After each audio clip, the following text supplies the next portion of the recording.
Ibrahim Traoré, il n'est pas humain. Vous n'avez pas fait la remarque pourquoi les moutons là sont jaloux depuis là. C'est parce qu'ils savent que c'est très rare de voir un président qui a un âme sur lui et puis ose causer avec un président comme Vladimir Poutine ou bien ose causer un président comme Kim Jong-un ou bien le président de la Chine, c'est-à-dire parmi eux là, le capitaine Ibrahim Traoré, il a un âme sur lui et puis cause et puis les morts s'inquiètent pas, ils ont confiance en lui. Le journaliste revient sur le spectacle. Alors, qu'est-ce que vous pensez de la parade? Chers abonnés, c'est l'interview du siècle. Le capitaine Ibrahim Traoré a décidé de se prononcer par rapport à son problème et la France, y compris ce fameux général Michel Langlais. Le capitaine Ibrahim Traoré a dévoilé plusieurs secrets dans son interview. Alors si vous n'êtes pas encore au courant de ce qu'il a dit, il est très important que vous restiez jusqu'à la fin de cette vidéo afin de découvrir réellement ce qu'il a dévoilé comme information. Mes chers abonnés, vous n'êtes pas encore prêts, puisque ce que vous allez encore entendre dans cette vidéo vous laissera perplexe. Alors restez jusqu'à la fin pour ne absolument rien manquer. C'est parti. Vous n'avez pas fait la remarque pourquoi les moutons là sont jaloux depuis là. C'est parce qu'ils savent que c'est très rare de voir un président qui a un âme sur lui et puis ose causer avec un président comme Vladimir Poutine ou bien ose causer un président comme Kim Jong-un ou bien le président de la Chine, c'est-à-dire parmi eux là, le capitaine Ibrahim Traoré, il a un âme sur lui et puis cause et puis les morts s'inquiètent pas, ils ont confiance en lui. Est-ce que tu comprends? Donc le mouton dit que où le capitaine Ibrahim Traoré a mettre ses pieds là, il a trop causé les plus dangereux du monde entier. C'est-à-dire les présidents les plus redoutables de l'histoire. Ça les voilà. C'est-à-dire même si tu envoies les États-Unis, la France, eux tous n'ont qu'à se mettre ensemble pour aller les tester. La Chine seulement va les destroyer. Est-ce que vous comprenez? C'est-à-dire, sans même parler de Kim Jong-un. Non, le Vladimir Poutine lui-même, il les calcule même pas même. Ils ont testé sur lui combien d'années ils ont pu. Ils savent que où le capitaine est en train de causer sur là, en train de signer des accords sur là. Vieux mon adine 2 fois plus dangereux que eux tous. Donc ils sont pas contents. Les mêmes jaloux moutons là peuvent pas être contents parce qu'ils savent que le capitaine Ibrahim Traoré là, même si tu envoies tous les présidents du monde entier réunis devant lui, Poutine n'a qu'à venir tenir son discours là. C'est rare de voir papier devant lui et puis en train de tenir son discours, en disant il y a papier. Non, lui pour là c'est genre comme si quand lui dormait hier nuit là. C'est-à-dire il y a eu des esprits qui sont venus mettre ça dans sa tête et puis matin quand il se lève là, dès qu'il prend la parole quoi, ça sort en foi, puis ça sort avec la, c'est-à-dire ça sort avec la classe encore. Est-ce que vous comprenez? Mais c'est ça quand tu connais très bien ton peuple, quand tu connais ta jeunesse, quand tu connais tes enfants, quand tu connais tes parents, quand tu connais tes mamans. Tout cela, quand tu les connais très bien, tu les maîtrises là. Pour tenir un discours face à eux là, tu n'es pas obligé de faire l'autre test sur un artiste rappeur. Non. Le capitaine Ibrahim Traoré actuellement a son salaire, tout le monde connaît son salaire. Voilà. Il n'est pas comme les autres pour dire que dès que s'il y a un président net là, il prend salaire d'État, il met bras temps. Non. Pendant qu'il est jaloux, pensait qu'il allait porter, ça dit veste ou bien quoi parler, ça baisse en bas de Poutine là. Non. Ça dit, ils sont étonnés de voir que le capitaine est parti là-bas, c'est treillis. Il est parti là-bas son habit de militaire. Pour montrer aux yeux du monde que je suis encore militaire et c'est moi qui dirige le pays. La personne qui dit les fâchés n'a qu'à venir tomber sur moi, on voit quelque chose. De la manière qu'il salue Poutine et puis c'est sa main là, c'est rare de le voir saluer un président d'Afrique ici et puis c'est sa main. Non, toujours bien protéger ses gants. Et si vous suivez bien depuis l'année passée, nous avons lancé l'offensive agricole avec une initiative qui soutient l'offensive. L'objectif c'est de pouvoir accroître notre production agricole de façon significative, s'autosuffire, mais aussi il y a des produits de rente qu'il faille donc vendre à l'extérieur et tout ça doit pouvoir soutenir cette croissance et nous espérons être bien au-dessus de ces chiffres-là. Mais comment se déroulent ces réformes en fait? Il y a beaucoup de choses, ce sont des réformes difficiles, faut le reconnaître parce qu'il y a un système qui s'est installé, mais c'est pas impossible. Déjà, quand vous regardez notre production céréalière, on a eu une très bonne croissance en 2024. 2025, nous espérons encore faire mieux. Et ce sont des réformes assez courageuses. Quand vous prenez par exemple, je reste dans l'agriculture, nous avons par exemple décidé, à travers l'initiative de l'offensive, de labourer gratuitement les champs de nos paysans. Donc l'année passée on l'a fait, cette année encore, s'il plaît à Dieu au retour, il y a un bon nombre de tracteurs encore qu'on a acquis, qu'on va mettre à la disposition des cellules mécanisées dans les différents départements pour accroître les superficies emblavées. Nous maximisons beaucoup dans la gestion de l'eau, à travers donc une structure qu'on a créée, l'ONBA, pour maîtriser l'eau et pouvoir produire au moins 2-3 fois dans l'année. Parce que si on dépend uniquement des pluies, ça serait difficile. Donc il y a ce secteur, le secteur minier aussi que nous allons continuer de booster pour que le pays lui-même exploite ses propres ressources. Donc nous avons commencé à acquérir des mines, il y a beaucoup de permis qui sont là, que nous sommes en train de développer. Nos ingénieurs, on peut développer les machines nécessaires pour qu'on puisse exploiter nous-mêmes nos ressources. Donc si on met en profit ces deux secteurs, et compléter avec l'industrialisation, c'est-à-dire la transformation de nos produits sur place, qui va nous empêcher d'exporter brut, ça va beaucoup nous amener à entraîner en tout cas une très bonne croissance. Donc ce sont ces réformes qui sont en cours, l'agriculture, l'industrie et beaucoup de secteurs. Pensez-vous que la Russie puisse apporter son soutien pour la mise en place de ces réformes? Bien sûr, bien sûr. Beaucoup de soutien et rien que la formation technique et professionnelle, c'est déjà une très bonne chose. Si nous payons des industries, il faut bien des gens qui vont les entretenir et les faire marcher. Et la Russie nous aide dans ce volet, c'est pourquoi j'ai dit que nous avons une très bonne coopération avec le ministère de l'éducation. Ils vont nous permettre de former des techniciens, des ingénieurs qui doivent pouvoir entretenir tout ce que nous faisons, mais créer nous-mêmes nos propres unités industrielles. Donc ça c'est très important pour nous. Et dans le commerce aussi, comme je l'ai dit tout de suite, avec la Russie, ça se passe très bien et il n'y a pas de raison qu'on ne puisse pas approfondir tout ça. Parlons un tout petit peu de la sécurité. Quelle est la situation sécuritaire actuellement dans votre pays et d'ailleurs dans la région? Oui, dans la région, comme vous savez, la situation sécuritaire, en tout cas, nous essayons d'évoluer sur les champs de bataille. Ça, c'est la première des choses, parce qu'il y a plusieurs facteurs qui rentrent en ligne de compte. Sur les champs de bataille, il y a de l'évolution. Si on prend de 2023 aujourd'hui, nous avons pu récupérer beaucoup de zones que nous avons pu pacifier. N'empêche que l'ennemi se renforce aussi. Il y a beaucoup de combattants étrangers qui rejoignent le rang des terroristes. Est-ce que vous pouvez préciser, vous parlez de quoi? Oui, les terroristes, ils sont renforcés par beaucoup de combattants étrangers, qui viennent d'ailleurs, qui ne sont pas, en fait, quand je prends le cas du Burkina, il y a beaucoup de criminels qui sont au Burkina, mais qui ne sont pas burkinabés. Il y a aussi des formateurs qui viennent de beaucoup de pays pour les apprendre beaucoup de techniques. Mais quel est leur intérêt? Mais c'est pas du terrorisme, en fait, c'est de l'impérialisme. L'objectif pour eux, c'est de nous maintenir dans une guerre permanente, qu'on ne puisse pas se développer et continuer à piller nos richesses. Et donc, ils ont tout intérêt à amener des spécialistes dans les mines pour poser divers types de mines, des spécialistes en explosifs. Aujourd'hui, les terroristes utilisent des drones pour faire le combat et tout. Donc, ce sont des professionnels venus donc de certains pays qui viennent les apprendre tout ça. Tout ça, c'est pour continuer à nous maintenir dans une situation d'insécurité. Mais nous prenons la mesure de la chose, nous nous adaptons à chaque fois à leur mode d'action et nous continuerons le combat jusqu'à récupérer l'entièreté du Sahel. Y a-t-il des pays concrets qui financent ces combattants? Tous les pays impérialistes financent ces combattants. Voilà, ils sont nombreux. On ne peut pas les citer voilà, individuellement. Il y en a qui sont même cachés, qu'on ne peut pas imaginer. Mais ils sont nombreux. Ils sont nombreux. Il y a ceux qui ne sont pas cachés, qui le déclarent ouvertement. Je parle du récent scandale avec le soutien du terrorisme au Mali. Quel regard portez-vous sur ce qui s'est passé en fait au Mali? Oui, c'est malheureux. Ils l'ont déclaré ouvertement qu'ils soutiennent les terroristes. Et nous avons aussi pu remarquer effectivement, avec un certain nombre de technologies que les terroristes ont pu avoir, que ça vient d'eux.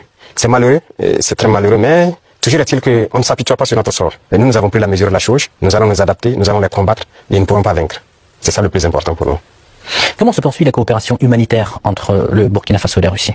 Ça se poursuit très bien et je pense qu'il y a beaucoup d'échanges sur beaucoup de volets. Quand je prends le domaine donc de la santé, parce qu'on a toujours des déplacés qui sont là et quand on dit un camp de déplacés, ça veut dire qu'il y a des situations sanitaires souvent compliquées. Et je pense que les services de santé coopèrent bien pour pouvoir appuyer donc les services de l'action humanitaire pour pouvoir avancer. Et vous avez suivi en 2023, je pense que la Russie a fait un don de blé au Burkina Faso. C'était uniquement donc destiné donc aux personnes déplacées. Mais nous avons fait la promesse au président Poutine que nous ne souhaitons plus voilà, être ravitaillés en blé parce que nous allons produire le blé. Et je tiens cette promesse parce que nous avons commencé à produire notre blé en quantité pour satisfaire. Donc ce qui veut dire que la coopération sur ce volet-là nous amène nous-mêmes à nous développer, à booster beaucoup de choses pour pouvoir combler les vides. Face aux tensions géopolitiques actuelles, notamment la guerre tarifaire entre les États-Unis et la Chine, comment le Burkina Faso adapte-t-il sa stratégie économique et diplomatique? Alors, ce monde est en perpétuelle mutation. C'est de la folie, souvent, les choses qu'on voit. Et il faut rester aux aguets et pouvoir s'adapter à tout moment. Et ça, c'est très important parce que nous suivons l'actualité. Il y a une bataille économique un peu partout. Mais, a priori, nous commerçons avec la Chine sans problème. Nous achetons beaucoup de choses de la Chine et les Chinois aussi achètent beaucoup de choses chez nous. Il y a des entreprises chinoises qui s'installent chez nous, malgré le fait que les gens essaient de dénigrer le Burkina Faso. C'est pareil avec la Russie actuellement. Donc tous les pays qui se battent aujourd'hui pour leur indépendance économique, nous essayons de collaborer mieux avec ces pays. Parce que c'est une forme d'oppression de l'impérialisme. Il y a lieu que ceux qui sont opprimés s'unissent pour faire face à cette hégémonie-là.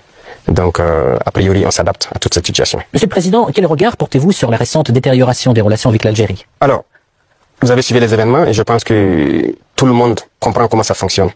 Nous sommes au regret de voir l'incident qui est arrivé à la frontière donc algérienne avec le drone qu'ils ont abattu. Il faut le dire clairement, c'est pas amical. C'est pas amical parce que aucun appareil, on n'abat pas un appareil volant comme ça. Lorsque tout le monde connaît le protocole. Donc, il n'y a pas à se voiler la face. Si un appareil traverse votre frontière, même s'il rentre sur votre pays, on l'identifie. Les radars permettent de l'identifier. Et on sait, il appartient à quel pays. Et il y a les relations diplomatiques pour ça. On contacte l'ambassade et il y a des attachés de défense, il y a beaucoup de mécanismes. On les contacte et ils peuvent confirmer si c'est leur appareil ou pas, s'il est sur le territoire. Voilà, peut-être qu'il a besoin d'aide ou bien il a perdu voilà l'orientation et tout ça. Parce qu'un appareil peut être en l'air, il peut avoir des problèmes avec la météo. Il est obligé de se cacher derrière les nuages. Ça arrive très souvent dans nos pays. Donc un appareil rentre, on les demande, ils disent non. Il y a beaucoup de couverture nuageuse, mais il y a en tout cas un phénomène météorologique qui l'amène à venir passer. Il peut avoir un problème technique. Il peut demander de l'aide pour qu'on le guide à ce qu'il atterrisse. Donc il y a tellement de facteurs qui peuvent faire qu'un appareil se retrouve dans un espace aérien. On n'abat pas un appareil systématiquement. Le cas est arrivé avec nous. On a souvent vu un appareil. Nous avons toujours l'habitude de le dire dans la plupart de nos vidéos que les médias sont en train de faire la guerre aux causateurs. Ses abonnés. Les médias font la guerre à ces gens. Aux personnalités politiques surtout. Parce qu'avant, c'est très facile. Avant, c'est très facile de manipuler des informations, de donner raison à celui qui a tort. Mais désormais, tout a changé. Il n'est plus possible de mentir au peuple Parce que déjà, le peuple est devenu spectateur et observe tout ce qui se passe grâce au réseau. Ces gens n'arrivent plus à manipuler les choses, surtout avec l'arrivée du capitaine Ibrahim Traoré, chers abonnés. Est-ce que vous voyez? Voyez-vous déjà ce que le capitaine a dévoilé dans l'interview? Il n'aime pas qu'il parle. Il n'aime pas que ce dernier ouvre la bouche pour donner son point de vue. Parce que quand il parle, ça dérange. Quand il parle, ça détruit beaucoup de choses. Et c'est normal. On ne peut pas rester dans l'antiquité. On ne peut pas rester dans le mensonge tous les jours. À nous mentir avec RFI et France 24. C'est rien que des menteurs, ces abonnés. Désormais, nous avons quelqu'un qui nous dit la vérité. Quand quelque chose cloche, il dit. Quand ça va pas, il se prononce. C'est pas comme d'autres présidents où ils ont peur des médias. Ils ont peur des interviews. Ils ont peur du regard des gens. Parce qu'ils savent qu'ils sont des éternels manipulateurs du peuple. Ils ont peur de se faire interviewer. Ils ont peur des caméras. Non. Les capitaines Ibrahim Traoré, chaque jour, dénoncent ce qu'il faut dénoncer. Et avec France 24 et RFI, chaque jour, chaque année, qui sont là à nous mentir avec des fausses informations, il a dévoilé déjà dans l'interview-ci. Ils sont là à nous bourrer de fausses informations. Nous sommes là à croire que ce sont les mauvais qui sont en train de nous détruire. Pourtant, c'est eux-mêmes les mauvais. Par exemple, avec Kadhafi, ils ont menti que ce dernier est une personne qui nuit à l'Afrique. Pourtant, Kadhafi voulait la paix de l'Afrique. Il voulait une Afrique pour les Africains. Mais malheureusement, avec les fausses informations qu'ils partagent dans France 24, tous les jours, 24 sur 24, les fausses informations qu'ils partagent sur RFI, chaque temps, a fait que les gens ont donné tort à Kadhafi. Aujourd'hui, Kadhafi n'est plus de ce monde. Ils l'ont éliminé, vous voyez. Pourtant, c'est une personne qui est en train de pleurer pour le succès de l'Afrique, pour que l'Afrique redevienne aux Africains. Mais ils ont fait tout possible pour le salir avec de fausses informations. Ils ont fait tout possible pour le coller autre image qu'il n'aime même pas. Il est obligé de fuir, lui se cacher sous un pont. Toute personne qui essaie de donner la paix à l'Afrique, ils font tout possible pour l'éliminer. Où va l'Afrique? Et au même moment, il y a des traîtres africains qui sont en collaboration avec les étrangers, qui sont en collaboration avec ces mauvaises personnes qui veulent toujours l'échec de l'Afrique. Il y a aussi des Africains qui se rallient à ces gens. À cause de quoi? À cause de quoi se mettre sous la dent, ses abonnés. Ce qui se passe est vraiment grave. Pour que l'Afrique sorte de cette misère, il faut qu'on applaudisse le capitaine Ibrahim Traoré. Il faut qu'on soit toujours auprès de lui. Il faut qu'on l'accompagne. Parce que cette personne, c'est le président de l'Afrique, pas le président du Burkina Faso. C'est le président de l'Afrique. Il faut le souligner et le répéter pour que ça rentre dans le crâne. Le capitaine Ibrahim Traoré n'est pas seulement le président du Burkina Faso, c'est le président de l'Afrique. Et pour que l'Afrique redevienne aux Africains, il faut supporter ce monsieur. Il est là pour la paix, il est là pour le succès. Regardez des gens comme Michel Anglais, les farfelus comme Michel Anglais, qui sont là. Ce sont des Africains qu'on envoie aux Africains. Vous imaginez? Quelle honte ces abonnés. On envoie les Africains aux Africains, soit disant que le capitaine Ibrahim Traoré se sert de l'or du Burkina Faso pour sécuriser son pouvoir. À quoi cela, ses abonnés, regardent les États-Unis? Les États-Unis en disposent de l'or. Il en dispose plusieurs or, bien sûr. Mais à quoi cela regarde les États-Unis si le capitaine Ibrahim Traoré se sert de l'or du Burkina pour sécuriser son pouvoir? Regardez dans les discours. Même le président français, toujours dans ses discours, les jeunes Africains sont influencés par la Russie. Il est dit, les médias occidentaux, vous les écoutez souvent, ils ne passent leur temps qu'à mentir. Et regardez aujourd'hui l'AES qui est un modèle qui est en train de se dessiner. Ils ne peuvent pas se lever du matin au soir sans parler du Burkina, parler de l'AES. C'est impossible pour eux. Et chaque fois, ils cherchent à envoyer des informations pour diviser, pour manipuler la jeunesse. Mais ça ne passe plus. Je pense que les gens sont assez conscients, les gens ont l'œil ouvert. Et vous tous, vous êtes victimes de ces gens-là, la communication. Ce qu'ils font, ce qu'ils disent sur la Russie et tout, on le sait. Jusqu'aujourd'hui, il y a des jeunes Africains qui ont les yeux toujours fermés, qui croient à leurs mensonges. Les récits de la Seconde Guerre mondiale. J'écoutais la dernière fois, quelqu'un disait que à la fin de la guerre, dans les 10 années qui ont suivi, si on demandait en Europe qui a gagné la guerre, les gens disaient c'est la Russie. Mais aujourd'hui, si vous demandez en Europe qui a gagné la guerre, ils vont dire que ce sont les Occidentaux. Par la communication, ils ont réussi à renverser l'histoire. Et l'histoire africaine aussi, ils ont tout manigancé pour faire passer les mains. Et ils sont obligés d'envoyer un Africain. Quelle honte.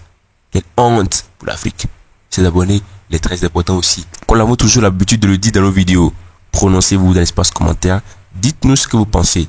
Qu'est-ce que vous imaginez par rapport à tous ces désastres, toutes ces bêtises qui se passent ces 2 jours sur la toile? Donnez vos points de vue.